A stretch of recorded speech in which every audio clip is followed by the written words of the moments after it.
Hello my dear ones. आज इस video में बात करने वाली हूँ मैं फियर ऑफ रिजेक्शन के बारे में।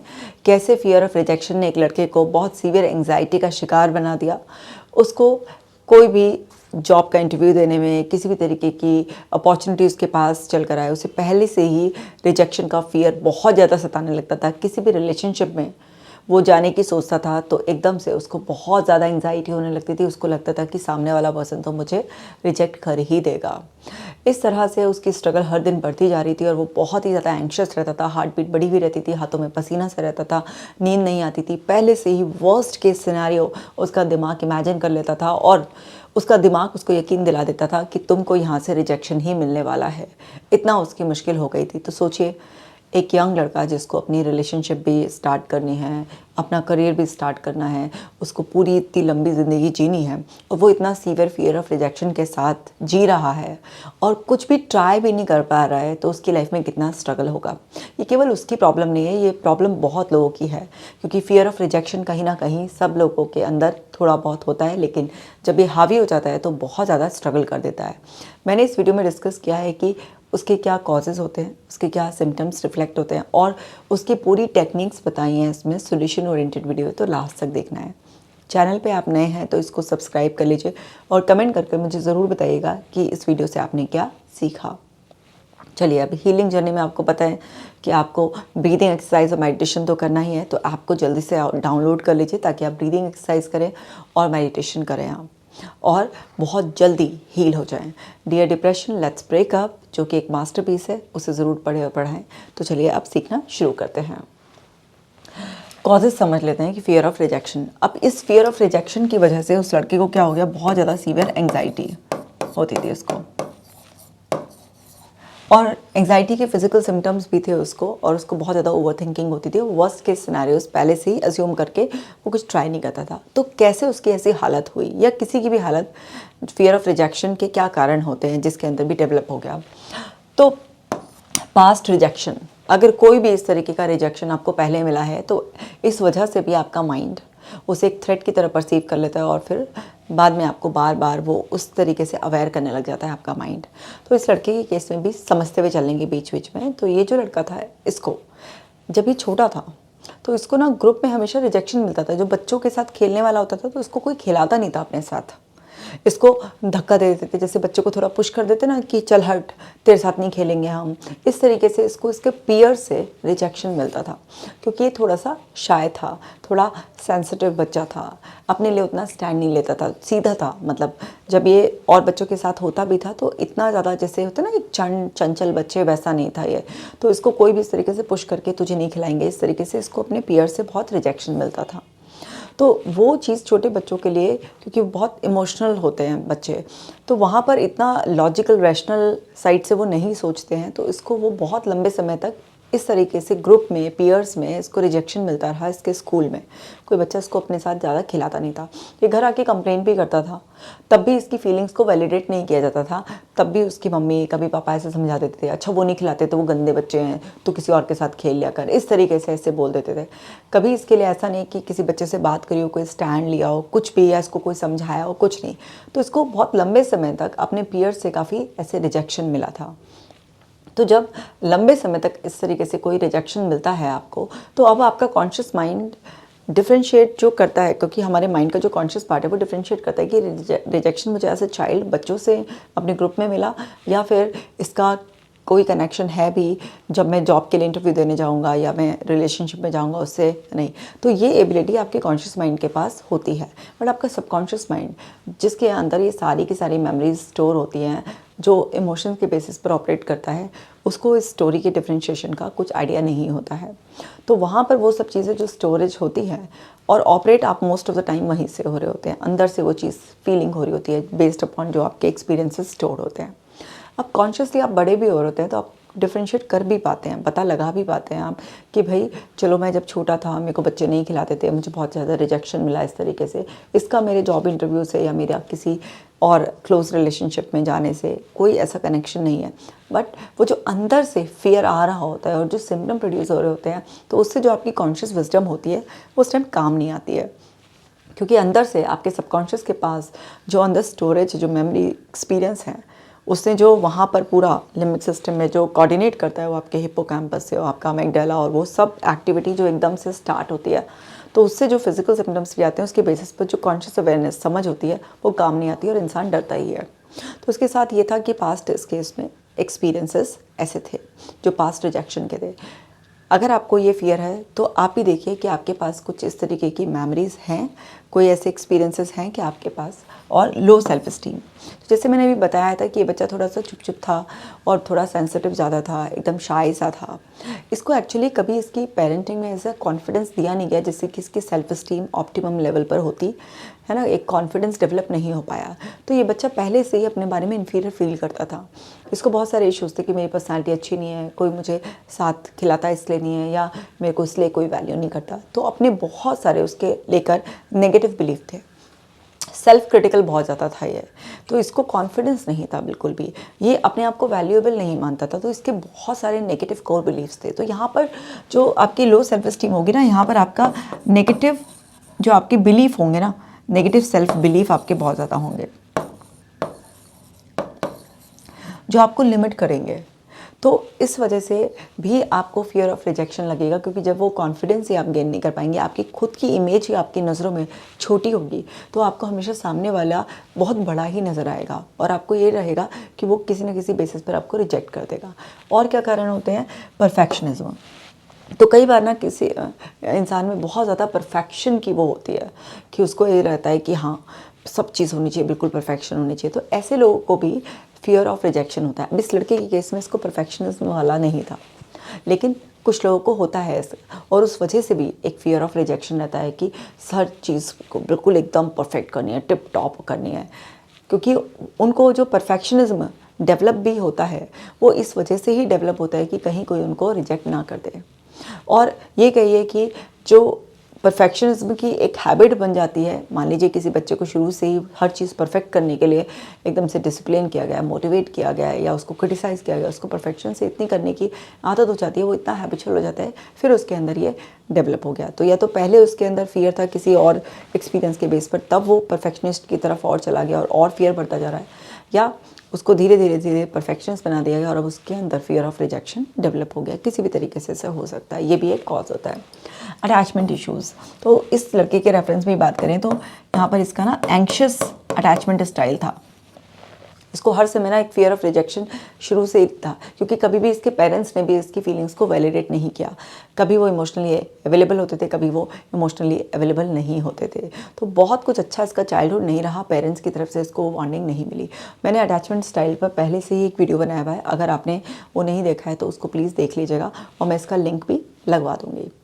तो अटैचमेंट इश्यूज़ अगर आपको होते हैं, आपको वो love, emotional bond, care, support नहीं मिला हुआ होता, और आपकी डिपेंडेंसी बहुत ज़्यादा लोगों के वैलिडेशन पे रही हुई होती है, तो उसकी वजह से भी आपको फियर ऑफ रिजेक्शन बहुत ज़्यादा होता है। क्योंकि आपके अटैचमेंट इश्यूज़ हैं कि आप ना बहुत ज़्यादा किसी से या तो अटैच्ड हो जाते हैं, ऑब्सेस्ड हो जाते हैं।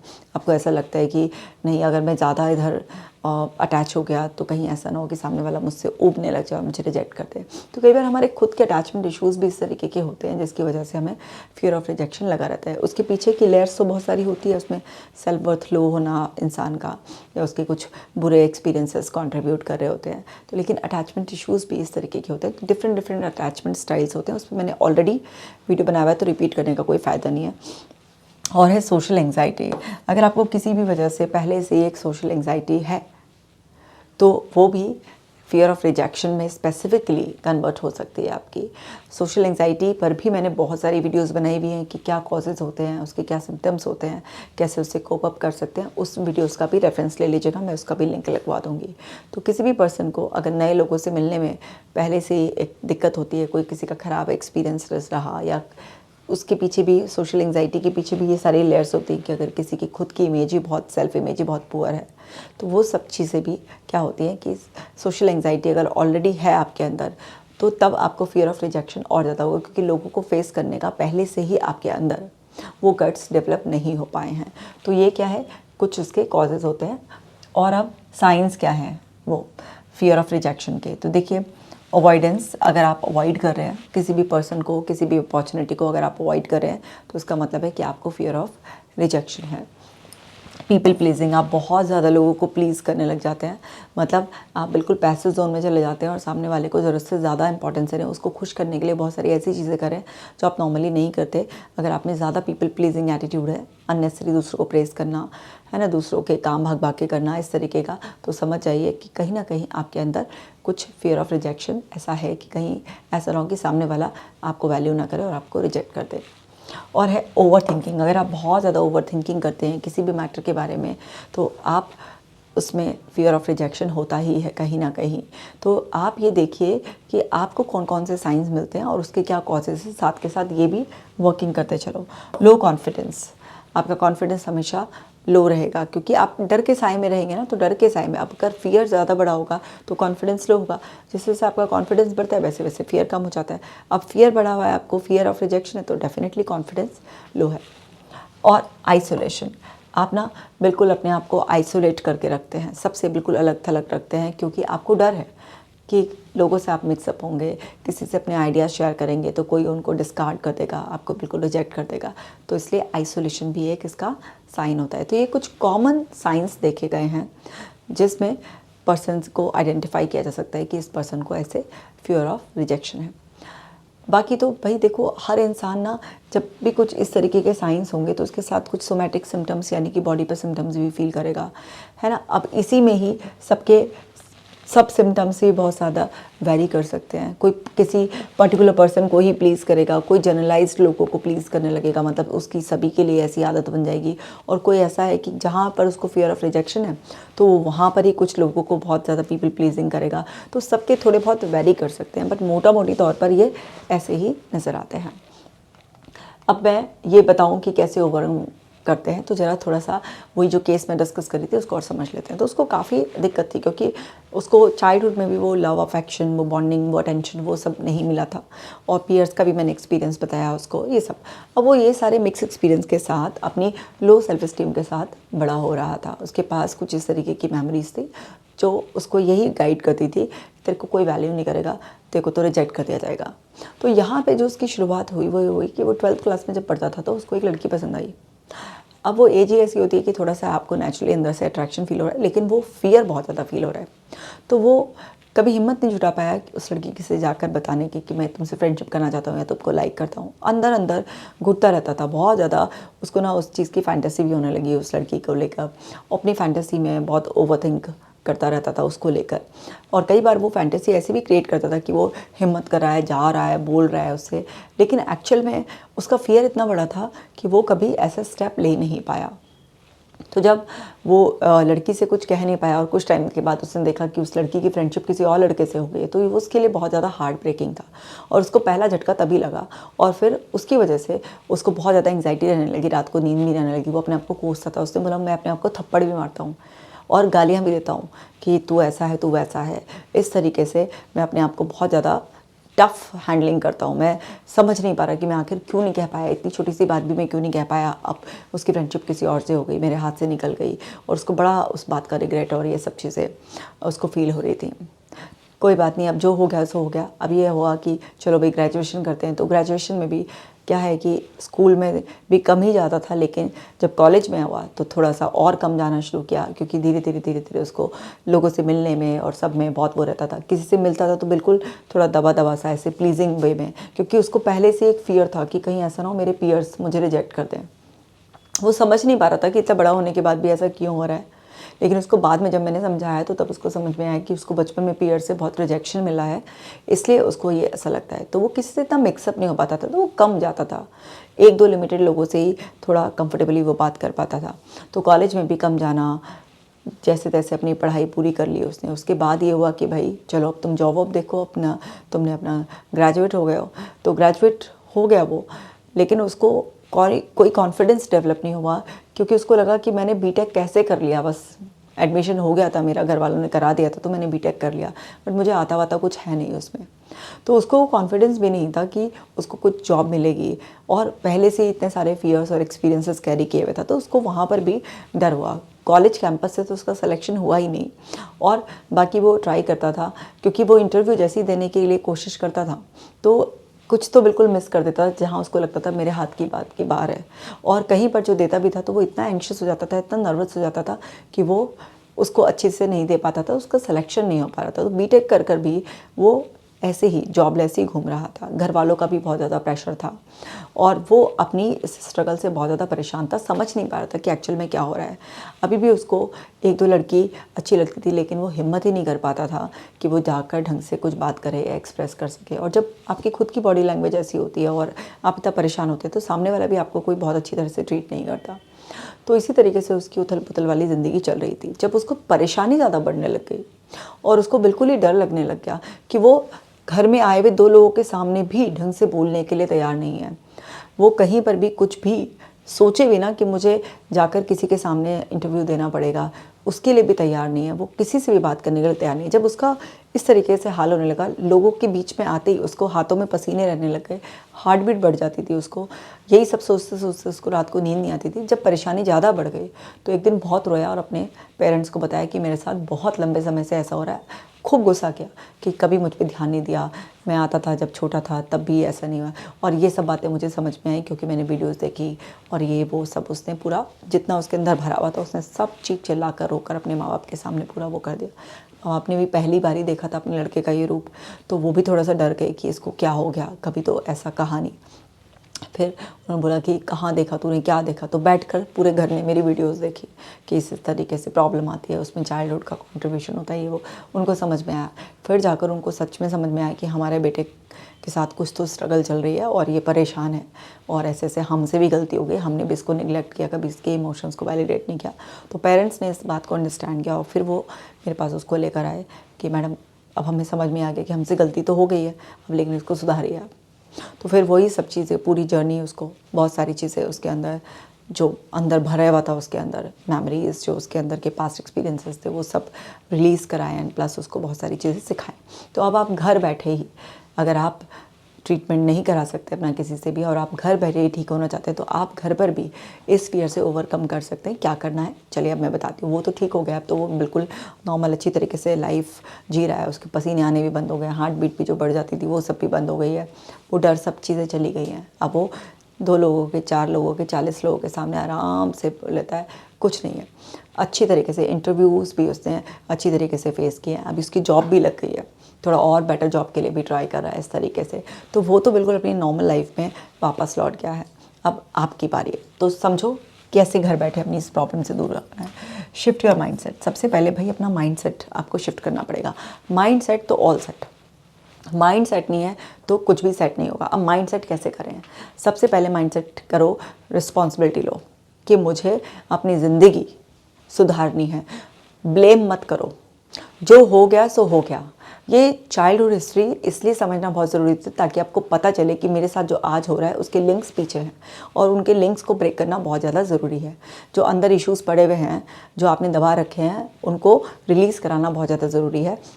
पर इसका मतलब ये नहीं है कि माँ बाप को बैठकर ब्लेम करने लग जाओ और किसी को भी ब्लेम करने लग जाओ, क्योंकि ख़राब कोई भी कर सकता है भाई, सुधारना तुमको ही है।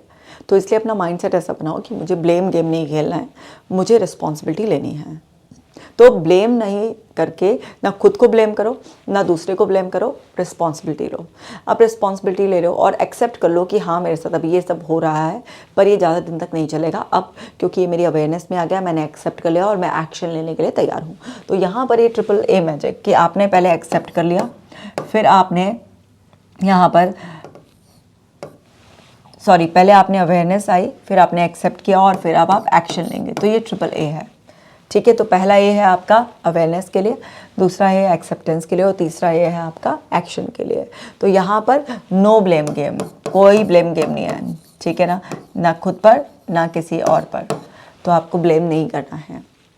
तो जब आप ऐसा माइंडसेट कर लेंगे कि मुझे करना है, आप समझ जाएंगे कि हाँ कुछ दिनों तक जब मैं ट्राई करूँगा कुछ भी या मैं नया सोचूंगा तो मेरे अंदर की जो इतनी प्रोग्रामिंग है वो मुझे रोकेगी। लेकिन अब मैंने माइंड सेट कर लिया है, कमिटमेंट कर लिया है तो कर लिया है, अब मुझे आगे बढ़ना है तो आगे बढ़ना ही है। तो सबसे पहले तो अपना फोकस शिफ्ट करना है, अपना माइंड सेट करना है।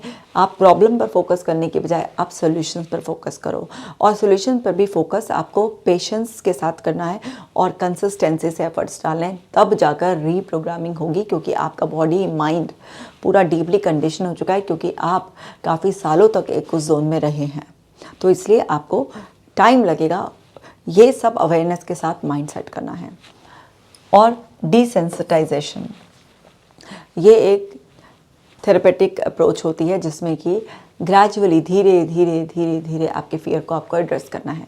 जैसे हमने इस लड़के के केस में भी, इसको ना डर लगता था, 2 लोगों के सामने भी इसको पसीने आने लग जाते थे, तो उसको समझाया, कॉग्निटिव रिस्ट्रक्चरिंग करी, मतलब इसके जो फियर्स थे उसको एक्सेस किया हमने। तो उसको ऐसा लगता था कि ये लोग ना मेरा मजाक बनाएंगे, मेरे को कुछ बुरे शब्द बोल देंगे और सबके सामने पब्लिकली मेरी बेइज्जती हो जाएगी, इस तरीके से इसके अंदर की वॉइसेस थी। या ये लोग मुझे अपने ग्रुप से निकाल देंगे, बोलेंगे तू सेंसिटिव है, तेरे बस की कुछ नहीं है, तेरे को कुछ नहीं आता, कुछ भी इस तरीके के इसके अंदर वो सब चीज़ें थी। इसको बहुत ज़्यादा लोगों के लिए इसके बिलीव थे कि ना दूसरे लोग मुझसे बहुत ज़्यादा स्मार्ट हैं, ये देखो ये कितने इंटेलिजेंट हैं, मेरे को तो इनके कंपैरिजन में कुछ भी नहीं आता।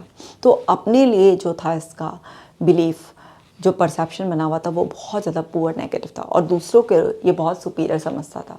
क्योंकि जो खुद बहुत कम होगा तो उसे हमेशा अपने से दूसरे लोग बहुत बेटर ही लगेंगे। तो उसका ये था कि others are better than me and मैं तो कहीं पर भी स्टैंड नहीं करता, I am not good enough, इस तरीके के इसके बिलीफ थे।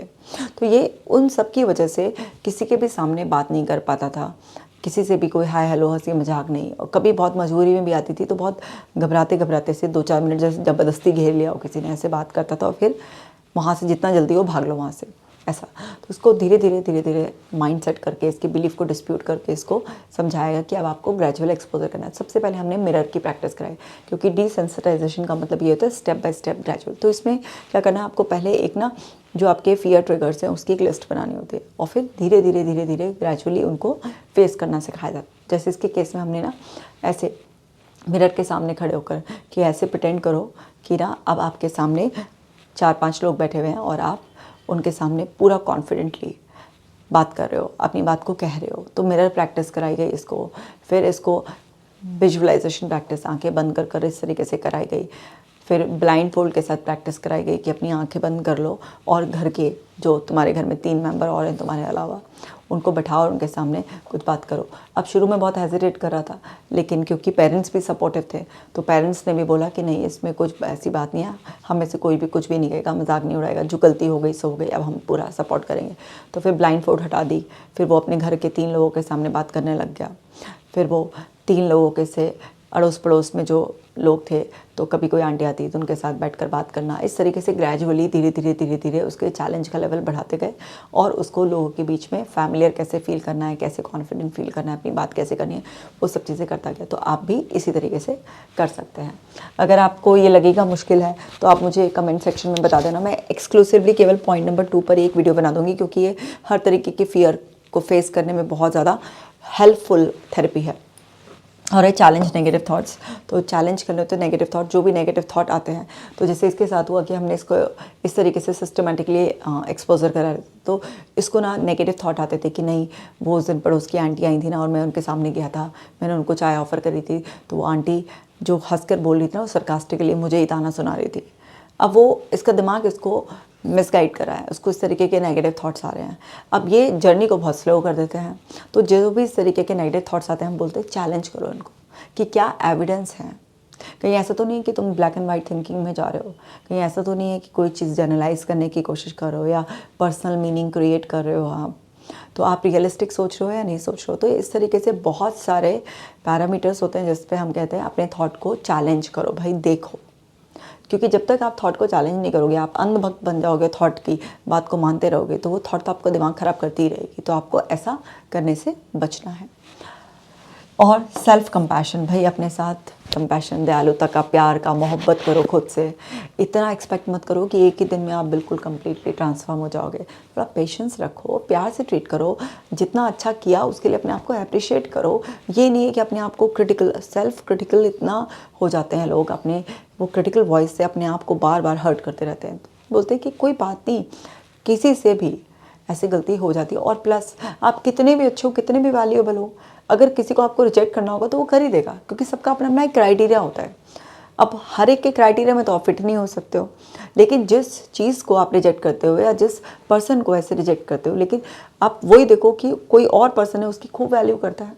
जैसे शॉपिंग का एग्जांपल ले लेते हैं। आप शॉपिंग के लिए जाते हैं, आप कोई ड्रेस देखने गए, सपोज़ मैं किसी शॉप पर गई और वहाँ पे मैं कोई ड्रेस देख रही हूँ अपने लिए। अब सारी ड्रेस तो मैं ले नहीं आऊँगी, लेकिन मैं देखूँगी ना उस टाइम पर, ऑप्शन कंसीडर करूँगी। तो जो मैंने नहीं लिए इसका मतलब ये नहीं है कि वो बेकार हैं, इसका मतलब ये है कि मेरी एक पर्टिकुलर चॉइस थी और उससे वो मैच नहीं करी, इसलिए मैंने वो नहीं ली। लेकिन इन अ वे, हार्श वे में क्या बोलेंगे कि ड्रेस तो रिजेक्टेड है, लेकिन वो रिजेक्टेड नहीं है, वो जस्ट मेरी चॉइस से मैच नहीं करती हैं, इसलिए मैंने नहीं ली। तो उसको एक वर्ड ऐसे दे दिया गया कि इसको रिजेक्ट कर दिया गया है। वो भी अपनी जगह अच्छी हैं, लेकिन क्योंकि वो हमारे क्राइटेरिया में फिट नहीं हो रही है, इसलिए हम उनको वैल्यू नहीं करें। ऐसे पर्सन भी होते हैं। तो बहुत सारे जॉब के लिए ऐसे जाते हैं लोग इंटरव्यू वगैरह के लिए। अब उनको कोई कंपनी नहीं रखती, लेकिन दूसरी कंपनी रख लेती है, क्योंकि हो सकता है कि जो चीज़ें एक कंपनी इंटरव्यू ले रही थी, जो उसको जो चाहिए वो आप में उस टाइम पर अभी और डेवलप होनी थी, लेकिन आपने उसको इतना ज़्यादा सीवियर रिजेक्शन की तरह, एक नेगेटिविटी की तरह अपने अंदर पूरा का पूरा एब्जॉर्ब कर लिया कि बस आप उसी से ही मैनिपुलेट होने लगे, उसी से ही कंट्रोल होने लगे। तो ये बड़ी परेशानी की बात है। समझने वाली बात यहाँ पर है कि हमें पॉजिटिव मीनिंग निकालना है। तो अब जब आप पॉजिटिव मीनिंग निकालना शुरू कर देते हो और अपने आप को बहुत हार्ड ट्रीटमेंट नहीं देते हो, तो आप सेल्फ कंपैशनेट होते चले जाते हो और आप अपने आप को मार्जिन दे रहे हो, अपने आप से ओवर एक्सपेक्ट नहीं कर रहे हो, अपने आप को छोटी छोटी बातों पर अप्रिशिएट कर रहे हो, जो आपके अच्छे पॉजिटिव पॉइंट्स हैं उन पर फोकस कर रहे हो, अपनी स्ट्रेंथ पर फोकस कर रहे हो, छोटे छोटे एक्सपीरियंस को सेलिब्रेट कर रहे हो। इस तरह से जब आप सेल्फ कंपैशनेट होकर इस जर्नी को तय करते हो तो आप बहुत जल्दी इंप्रूव हो जाते हो। और है आपका बिल्ड रेजिलेंस। आपके अंदर फ्लैक्सिबिलिटी होनी चाहिए ना, आपके अंदर की रेजिलेंस पावर। अब लाइफ में ना हर समय आपके अकॉर्डिंग सब चीज़ें नहीं चलेंगी, हर वक्त एक्सपेक्टेड नहीं होगा, तो बहुत बार अनएक्सपेक्टेड भी होगा। तो उस अनएक्सपेक्टेड को भी आपको एक्सेप्ट करना है। और एक्सेप्टेंस, ग्रैटिट्यूड, क्योंकि केवल एक्सेप्ट करना जो नहीं हुआ वो मुश्किल होता है, लेकिन वो नहीं हुआ उसके अलावा बहुत कुछ हुआ होगा, उसके लिए ग्रैटिट्यूड जब आप फील करते हैं तो आपके लिए किसी भी चीज़ को एक्सेप्ट करना बहुत आसान होता है। लाइफ में चैलेंजेस आएंगे, अप एंड डाउन आएंगे, कभी आपके चैलेंज बड़े होंगे, कभी आपका साइज़ बड़ा होगा, आपकी स्किल्स, आपकी पावर ज़्यादा बड़ी होंगी। फ्लैक्सिबिलिटी, कई बार बहुत अनइनवाइटेड प्रॉब्लम्स इस तरीके से ऐसे आ जाएंगी, बैठे बिठाए कहते हैं ना कि बिल्कुल मुसीबत आ गई इस तरीके से, ऐसे चैलेंजेस जिसमें आपका कोई कसूर भी नहीं था, लेकिन फिर भी फ्लैक्सिबिलिटी से अपने अंदर आप जो है ना उस सब सिचुएशन से ओवरकम कर लेंगे। बहुत सब कुछ अच्छा चलते चलते भी ऐसा होगा। तो आपको ये चीज़ समझनी है कि जितना आप अपने अंदर ये रेजिलेंस पावर, मतलब लाइफ में हर सिचुएशन में एडजस्ट करने की, उसको अडॉप्ट करने की एकदम से, वो आप जब अपने अंदर एबिलिटी डेवलप कर लेंगे तो ज़िंदगी जीने में बहुत मज़ा आएगा। क्योंकि देखो कहीं ना कहीं हम क्या कर रहे हैं, एक्सेप्ट रिजेक्ट, एक्सेप्ट रिजेक्ट, यही चीज़ कर रहे हैं हम, है ना। किसी की बात से हम बिल्कुल एग्री हो जाते हैं, डिसएग्री हो जाते हैं। जब हम किसी की बात से डिसएग्री हो रहे हैं, क्या कर रहे हैं, उसकी बात को रिजेक्ट कर रहे हैं। तो ये एक्सेप्टेंस और रिजेक्शन का नाटक हमारी ज़िंदगी में चलता रहता है। लेकिन इसके बीच में भी एक चीज़ है, वो है अंडरस्टैंडिंग, कि किसी ने एक्सेप्ट किया तो क्यों किया और किसी ने रिजेक्ट किया तो क्यों किया। जब वो अंडरस्टैंडिंग डेवलप कर लेते हो तो ये रेजिलियंस पावर आपके अंदर बहुत अच्छा होता है। तो यहाँ पर ना सबसे पहले अंडरस्टैंडिंग डेवलप करनी होगी आपको, ठीक है। नेक्स्ट पॉइंट पर आते हैं। नेक्स्ट पॉइंट है डेवलप हेल्दी रिलेशनशिप। अब आपको हेल्दी रिलेशनशिप डेवलप करनी है। अब जैसे इसके केस में तो उसको रिलेशनशिप में भी ऐसे होता, लेकिन रिलेशनशिप केवल उसी रेफरेंस में नहीं होती, रिलेशनशिप पेरेंट्स से भी होती है। तो पहले जो पेरेंट्स से उतनी अच्छी रिलेशनशिप नहीं थी, जो उसकी यंगर सिस्टर जो थी उससे रिलेशनशिप अच्छी नहीं थी, उनसे रिलेशनशिप अच्छी कराई गई, रिलेशनशिप के रूल्स समझाए गए कि भाई दूसरे पर्सन के पास पावर नहीं होती कि वो आपका माइंड रीड कर लेगा। आपको खुद को एक्सप्रेस करना आना चाहिए। आप जब अपने आप को, अपनी नीड्स को, वांट्स को एक्सप्रेस करते हैं, है ना, दूसरे लोगों से ये एक्सपेक्ट नहीं करते कि वो अपने आप ही समझ जाएंगे। तो जब आप बिल्कुल ओपन होते हैं, दूसरे को भी अच्छे से सुनते हैं, अपनी बात को भी अच्छी तरीके से कहते हैं, एक दूसरे का पॉइंट ऑफ व्यू समझते हैं, तो इससे आपकी रिलेशनशिप नर्चर होना स्टार्ट हो जाती है और आप एक हेल्दी रिलेशनशिप डेवलप करते हैं। और हर चीज़ की शुरुआत आपके घर से होती है। अगर आप अपने घर में एक अच्छा बॉन्ड शेयर करते हैं, एक अच्छी रिलेशनशिप शेयर करते हैं, तो आपको रिलेशनशिप कैसे निभानी होती है उसकी ट्रेनिंग हो जाती है, उसकी स्किल्स डेवलप हो जाती हैं और आपको कॉन्फिडेंस आता है रिलेशनशिप में।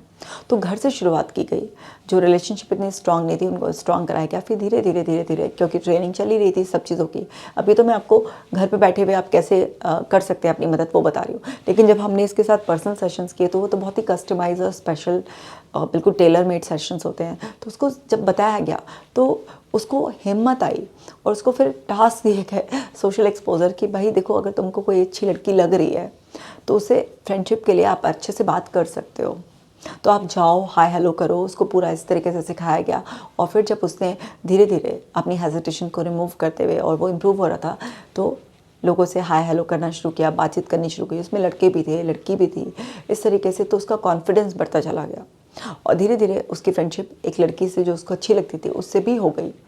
तो ये सब चीज़ें धीरे धीरे कॉन्फिडेंस बिल्डअप किया जाता है। सोशल एक्सपोजर्स बहुत सारे उसको कि जाओ तुमको कॉफ़ी शॉप में जाकर बैठना है, वहाँ पर अकेले सोलो कॉफ़ी एंजॉय करके आओ, देखो लोग कितना कॉन्फिडेंटली एक दूसरे से बात करते हैं क्या है, फिर जाकर एक तो जो तुम्हारा फ्रेंड है उसके साथ जाना। फिर इस तरीके से धीरे धीरे धीरे धीरे इस तरीके से बहुत सारे सोशल टास्क दिए गए एक्सपोजर्स, जिससे कि उसकी रिलेशनशिप वो फ्रेंडशिप, गर्लफ्रेंड, जो सिस्टर घर में पेरेंट्स के साथ थी, फिर उसके रिलेटिव्स के यहाँ भी उसको भेजने के इस तरह से टास्क दिए जाते थे। तो धीरे धीरे उसको रिलेशनशिप के इस तरीके से ट्रेनिंग दी गई, बहुत सारी और भी स्किल्स सिखाई गई। सो माइंडफुलनेस मेडिटेशन ये तो कंपलसरी है ही। माइंडफुलनेस आपके प्रेजेंट पर अवेयरनेस रखता है, क्योंकि क्या होता है किसी को भी कोई फियर होता है ना, तो पास्ट एक्सपीरियंस से आ रहा होता है, मतलब आपका दिमाग ना पास्ट में ही घूम रहा होता है और आगे के लिए वर्स्ट केस सिनेरियो को इमेजिन कर रहा होता है। तो माइंडफुलनेस ना हेल्प करती है प्रेजेंट मोमेंट में। तो इस तरीके से ट्रेनिंग दी जाती है कि आप जहाँ जिस मोमेंट में हो, देखो जिस सिनेरियो में हो, पहले नज़र घुमा के अच्छी तरीके से सराउंडिंग्स को देख लो, वहाँ पे साउंड्स को कैच कर लो, वहाँ पर कैसा टेम्परेचर है उसको फील कर लो। तो इससे आप ना ग्राउंडेड रहते हो, वहीं पर ही अटैच रहते हो। फिर सामने वाले के साथ जो बात कर रहे हो उस पर ध्यान दो कि वो क्या सुन रहा है, और इस इंटेंशन के साथ कि आपको उसे रिफ्रेश करना है, उसको कॉन्फिडेंस देने के लिए कि कॉन्वर्सेशन बड़ा स्मूथ चल रहा है। तो ये सब छोटी छोटी सी प्रैक्टिस हैं जिससे आप माइंडफुल रह सकते हैं उसी मोमेंट में।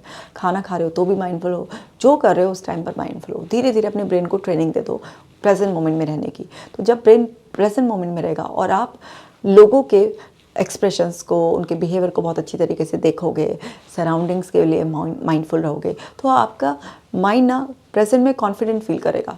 फिर वो जो प्रेजेंट में आप कॉन्फिडेंट फील नहीं करते थे पास्ट के बेसिस पर, वहाँ पास्ट से कनेक्ट ही नहीं कर पाएगा, क्योंकि आप प्रेजेंट में इतना कॉन्फिडेंट फील कर रहे होंगे। तो जो प्रेजेंट से एक आपके माइंड के पास अंदर स्टोरेज में जा रहा होगा, वो अंदर से बिल्कुल मिसमैच करेगा, और जो अभी बेटर कंडीशन है माइंड उस पर डील करता है। तो इससे आप पास से डिस्कनेक्ट रहोगे, और जब अब ये नई मेमोरीज आप स्टोर कर रहे होंगे, नए एक्सपीरियंसेस को, तो आगे के लिए जब आपका माइंड कुछ कैलकुलेट करेगा तो वो रिसेंट जो आपके एक्सपीरियंसेस हैं उसके बेस पर करता है, तो उसके बेस पर करेगा तो आपके अंदर बहुत कॉन्फिडेंस आएगा। और मेडिटेशन करने से तो माइंड शांत होता ही है। मेडिटेशन का मतलब है सिंपल ध्यान, तो उसको खूब गाइडेड मेडिटेशन कराए, उसको breathing meditation, awareness meditation, different meditation already app पर अवेलेबल हैं। तो ये सब चीज़ें उसके लिए भी फ़ायदेमंद रही, उसकी ट्रेनिंग में भी शामिल थी, और आप ये सारी चीज़ों को घर बैठे हुए भी आप कर सकते हो। अगर आपने इतना भी कर लिया ना, तो भी आप अपने इस फियर से बाहर आ जाओगे, और जो उसकी वजह से आपको एंग्जाइटी होती है, जो भी उसके सिम्टम्स होते हैं, सब बिल्कुल गायब हो जाएंगे, बिल्कुल गायब हो जाएंगे। सो माय डियर वंस, आप ये सब ट्राई करके देखो। फिर भी किसी पॉइंट पर डिटेलिंग में वीडियो चाहिए तो मुझे कमेंट करके बता देना, और फिर मैं उस पर जल्दी से वीडियो बना दूँगी। आप अपना खास ख्याल रखना। मिलती हूँ नेक्स्ट वीडियो में।